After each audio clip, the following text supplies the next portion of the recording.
Hi David, I'm a cork, and I want to invite you to come on an adventure into the world of Cork. Do you want to come with me? Let's go then. I come from the Mediterranean basin, from southern Europe and northern Africa.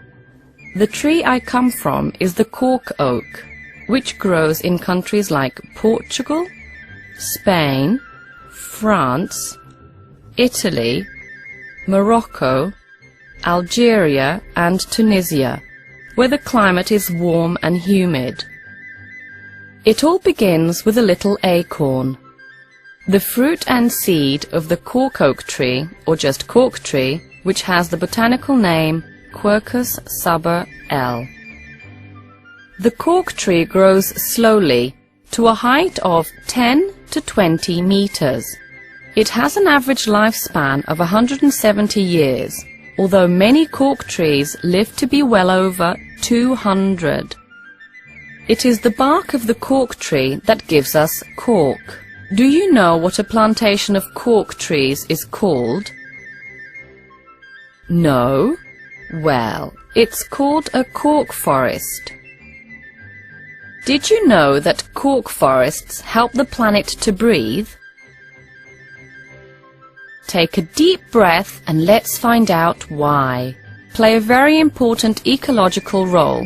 As well as producing oxygen, they retain carbon dioxide, preventing the carbon from being released back into the atmosphere. Carbon dioxide is a greenhouse gas released by cars, factories, and many other sources of pollution, and is responsible for global warming and climate change.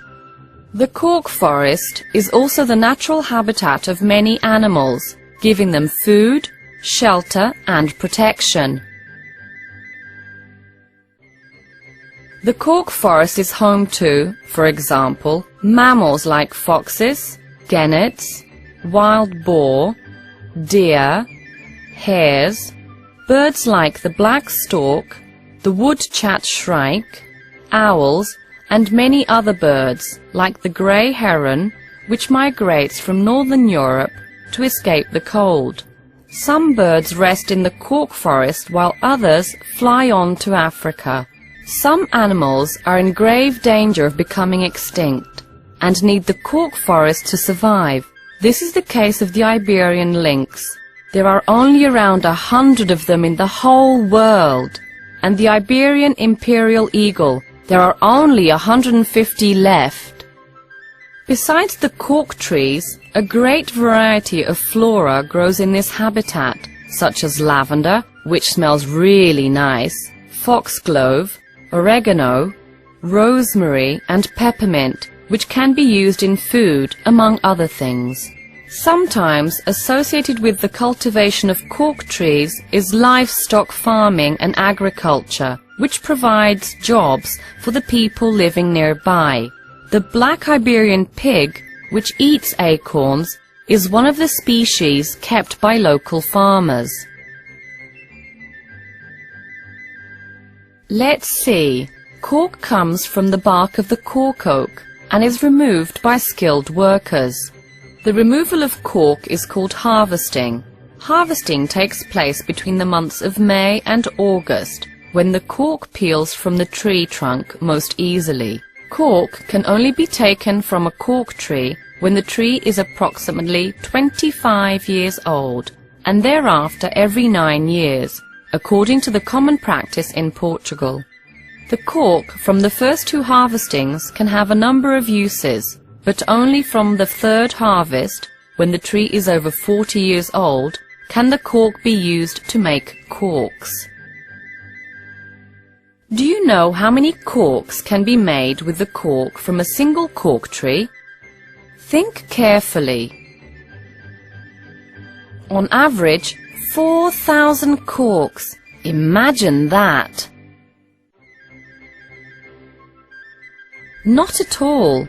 The tree isn't cut down, only the bark is removed, and a new layer starts growing immediately.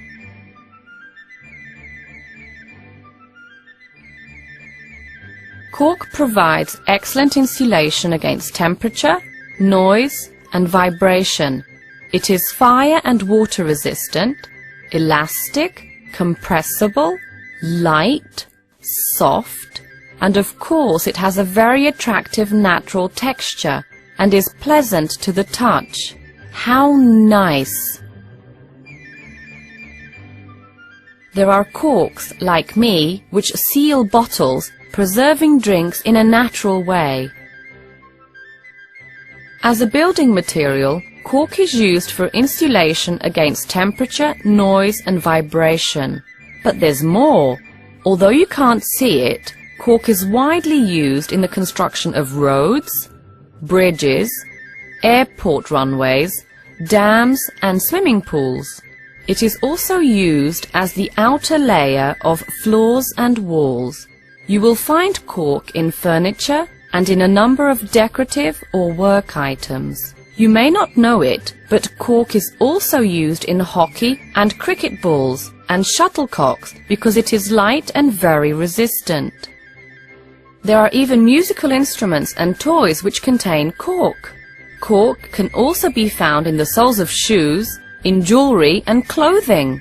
Finally, cork is used by the car manufacturing industry, in submarines, airplanes and rockets. Did you know that the cork industry uses every single gram of cork? Nothing goes to waste. The cork which is left over from the production of corks is ground up and made into tens, hundreds, even thousands of items. Even the dust is used to produce electricity. Yes or no? Of course it can. Cork remains environmentally friendly for its entire lifespan. Corks and other cork objects can be ground and reused in new applications in practically all of the areas we mentioned. And there you are. You've learnt that the cork tree plays a very important ecological role and that cork products are extremely diverse and environmentally friendly. Do you want to see a cork tree being planted?